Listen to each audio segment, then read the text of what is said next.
আজকে আমরা আঁকবো একটা পাখি, যেটা বৈশাখী পাখি আর কি।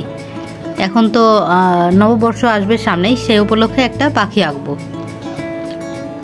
যেটা ফোক আর্ট বা হচ্ছে লোকশিল্পের মধ্যে পড়ে, সেরকম একটা পাখি আঁকবো। দেখো আমি বক্স করে নিচ্ছি, চারদিকে 4টা দাগ দিয়েছি, আরও এক্সট্রা একটা করে দাগ দিয়ে নিলাম স্কেল ধরে, মেপে মেপে আর কি দাগ দিলাম।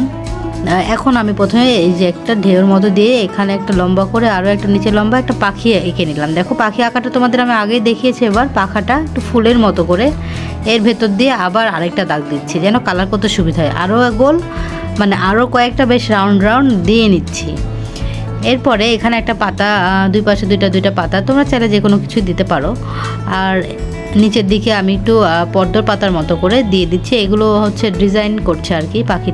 পাখি তো আমরা সবাই আঁকতে পারি, কিন্তু বৈশাখ উপলক্ষে পাখিটা একটু অন্যরকম।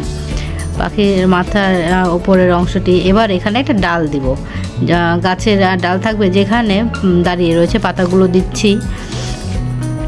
খুব সহজে আমাদের পাখিটা আঁকানো হয়ে গেল। এবার সাইডে যে 2টা দাগ দিয়েছিলাম এক্সট্রা, সেইগুলো দেখাবো। এখানে দেখো একটু ঝিকঝাক আমি হচ্ছে ডিজাইন করে নিচ্ছি। চাইলে উপরেও দিতে পারতাম, তোমরা চাইলে উপরেও দিতে পারো। এবার দেখো কালার দিচ্ছি, এখানে ইয়েলো যে একটা শেড থাকে সেটা একটু গ্রে কালারটা ইউজ করছি এবং আমি হাত দিয়ে মিক্সড করে নিয়েছি, যেহেতু এটা প্যাস্টেল কালার। এবং বাকিটা ফ্রেমটা মানে বর্ডার লাইনটা সেটা আমি রেড কালার দিচ্ছি, ঠোঁটটা একটু রেড দিলাম। এরপরে মাথাটা অরেঞ্জ, দেখো এখানে অরেঞ্জ কালার আমি সম্পূর্ণটা দিইনি, কারণ আবার পরে হচ্ছে গ্লাস মার্কার দিয়ে আমি ঠিক করে নিচ্ছি। চোখটা সাদা থাকবে, ভেতরে কালো, তারপরে হচ্ছে হলুদ রেড।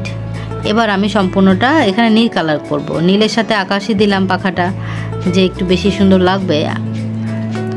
এখানে আকাশি কালারটাও বেশ ভালোই লাগছে, নীলটা দিলেও হতো। এবং হচ্ছে ফুলগুলো আমি লাল দিলাম।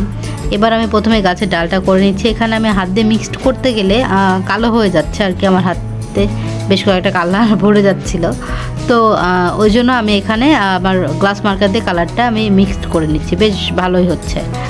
এখানে কালো কালার দিয়ে হাইলাইট করে নিচ্ছি। দেখো ভেতরের কালারটা আমি হচ্ছে রেড দিলাম, রেডের সাথে গ্রিনের সাথে অরেঞ্জ, তারপরে আবার রেড, বাকিটা ইয়েলো কালার দিব। মোটামুটি আমার ড্রয়িংটা হয়ে গেল। এরপরে আমরা চলে যাব, এই যে আবার একটু হাইলাইট করে নিচ্ছি। তোমাদের যদি আমার ড্রয়িং পছন্দ হয়ে থাকে তাহলে সাবস্ক্রাইব করবে, লাইক কমেন্ট করবে আর কি। সবগুলো কালার দিয়ে নিলাম, ব্রাউন কালার। এরপরে রেড সিগনেচার পেন দিয়ে জাস্ট গোল মানে রাউন্ড রাউন্ড করে নিচ্ছি, বেশ ভালো লাগছে দেখতে। এই হয়ে গেল আমাদের ড্রয়িং বা রং করা। Thank you for watching.